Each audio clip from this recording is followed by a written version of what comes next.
When I first started doing this little book signing and things like that, I was under the impression that you just came up and signed the book. So, and then they said, oh, you have to speak for a little bit. And I'm like, huh? Deer caught in headlights. And I said, well, do I read from the book or what do I do? And they said, well, it's nonfiction, so you really don't read from the book. And I'm like, so what do I do? Hello. So I just basically give a little background, and then we'll take a Q&A for about 15, 20 minutes, and then I sign books. Most of you I kind of know because this is my hometown, so I know a lot of you already. So I don't know what you could possibly ask me that you already don't know. But let's start at the beginning. Born in Panama. My parents migrated to the United States, immigrated to the United States in 1978. My dad joined the military. We moved around a lot as an Army family does. It was a wonderful experience. I think it opened me up to a lot of different kinds of people, different culture. I think it helped me become a better person. I graduated from high school, Andrews High, Mighty Golden Eagles. I went to UTEP. Didn't do that good at UTEP. I had lots of fun though, but the grades weren't that good. So I dropped out of UTEP. I really didn't have a direction with my life. Jobs here and there. But by the time I really figured out that my love was cooking and I wanted to go to culinary school, I checked it out. Culinary school is very, very expensive. And especially since I messed up the first time, Mom and Dad told me I had to find a way to pay for it myself. My mom's back there talking about, that's right.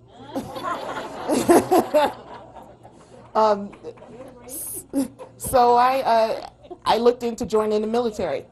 I first started the Air Force because I thought that was a cushier job. But the Air Force wanted me to lose like 50 pounds. And I was like, no way. I went to the Army, and the Army said, you got to lose 20. I was like, okay, I could do that. And my sister was already at New Mexico Military Institute. She was in the reserves, and they were helping her pay for her college.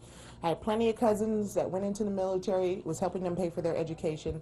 So for me, it was a natural progression. I joined the Army, became a cook, you know. And it's not culinary school. I mean, I learned how to cook from my mom and my grandma, but cooking for 500, you know, cooking rice and mashed potatoes for 500 is a different experience.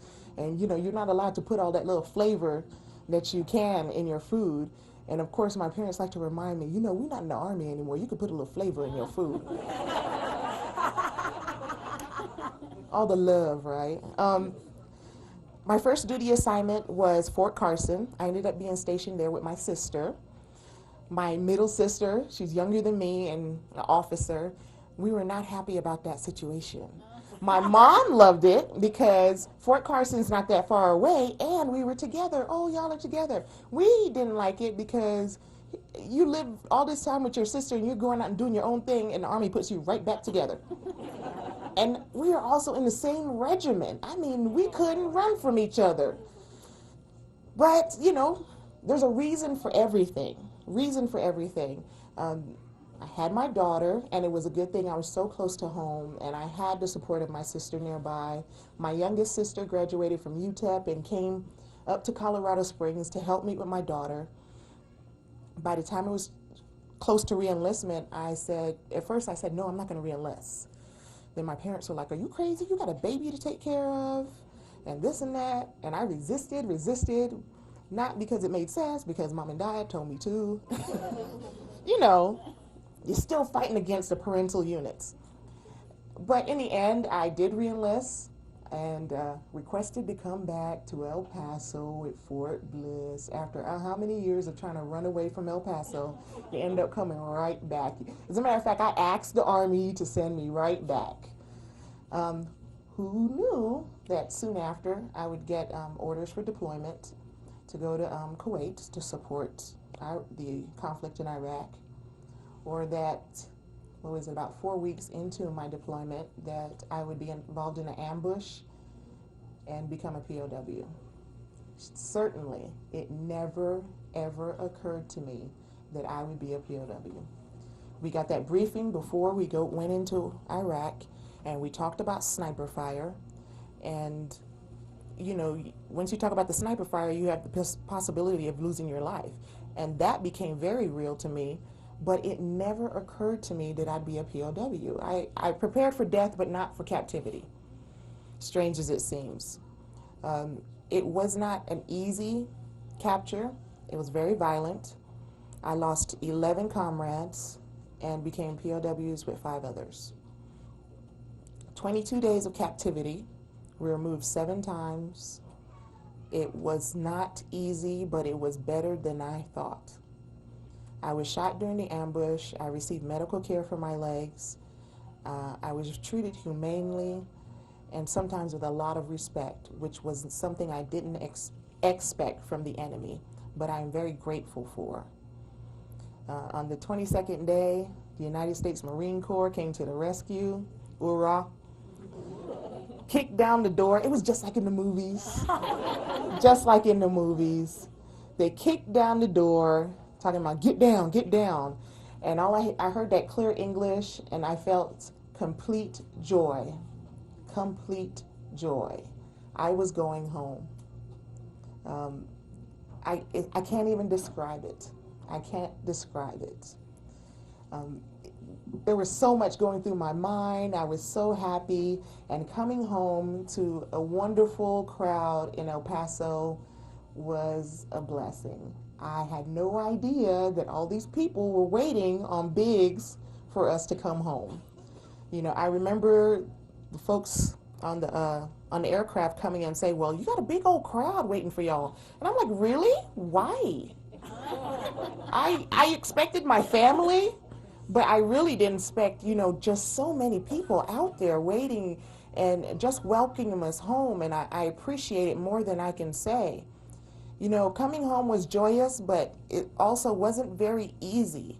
There was a lot going on, a lot of publicity, a lot of attention, and I still had to deal with the after effects of what happened to me, physically and mentally. And I'm still dealing with those after effects. I went through a lot writing this book. It helped to go through things and let go of some things, but I could never have done this 7 years ago. I could never have done this 7 years ago and then go on this media tour. It is so much. Everything comes to you in a time that's best for you. And I guess this is my time. You know, all the things that's going on is very nice, is very cool, but in the end, being at home here in El Paso, going to school, I go to community, I'm a culinary arts student, and spending time with my family is... Do you know about flavors? Oh, yes, I know about flavors. Throw a little wine in there, it's all right. Being home and spending time with my family, who drives me nuts sometimes, and my daughter, my nieces, my dogs, that's what it's all about. And I enjoy every bit of it.